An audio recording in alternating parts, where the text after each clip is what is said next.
Hi, Canastota. I'm Sean Becerra, Superintendent of Canastota Central Schools, and this is the weekly video update for Friday, March 18th. I'd like to start off this week's update by congratulating all of our student performers for their terrific job in this past week's performance of the musical Godspell, held right here at the school's auditorium.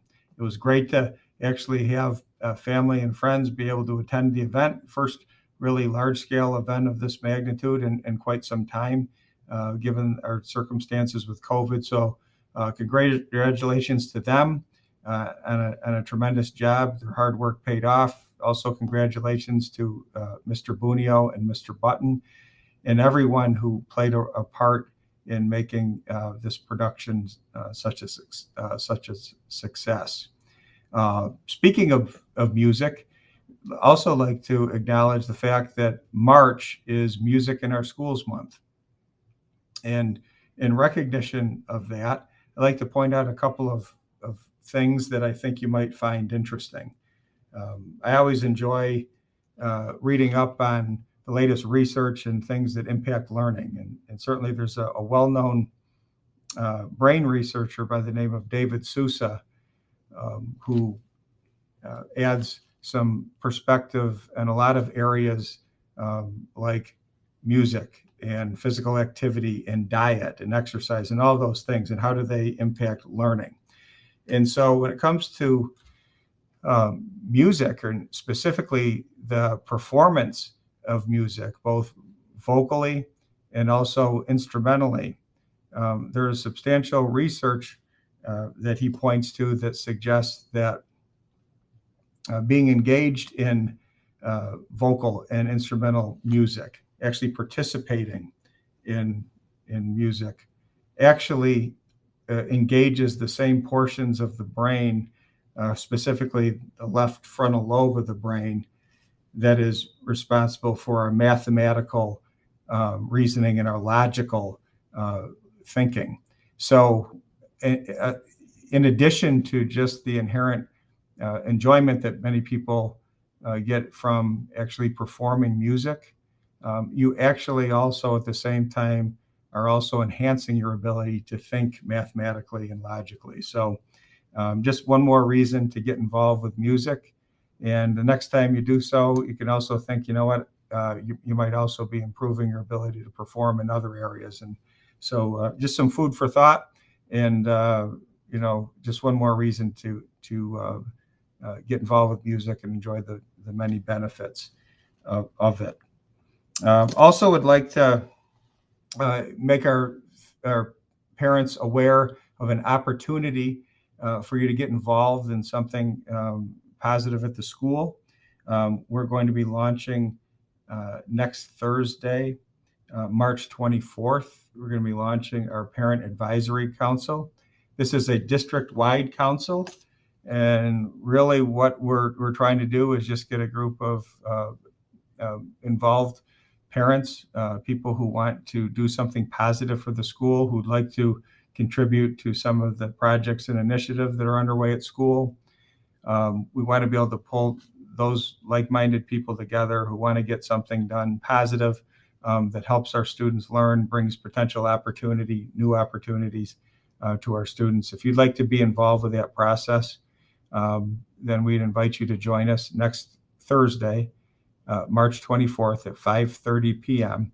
And we'll meet right at the junior senior high school library. So again, next Thursday, 5:30 p.m. Parent Advisory Council, we'd love to see you there next week.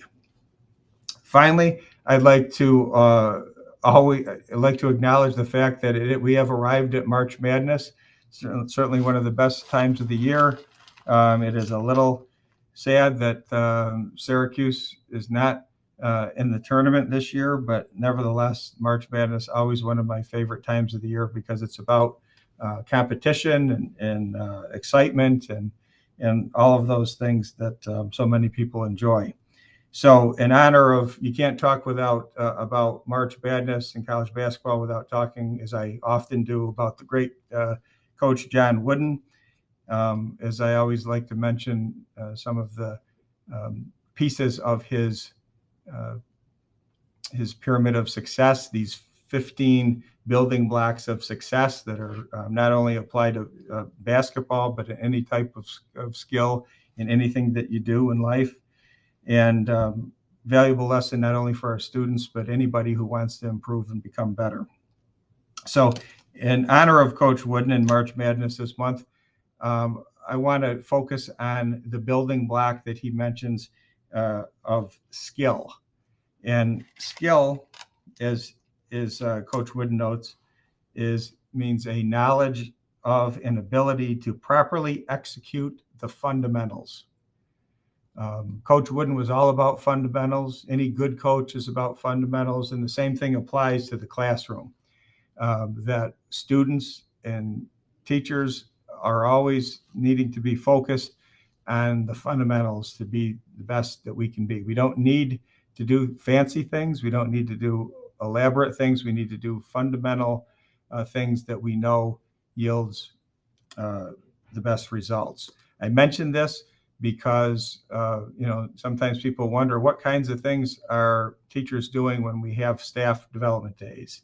Last couple of days, Thursday and Friday, at the end of this week, our students had half days. So what are our teachers doing, and our principals and everybody else? Well, we were focusing on the fundamentals and working on the basics and doing things consistently across the board, and practicing doing things that we know will give our students the best chance to succeed.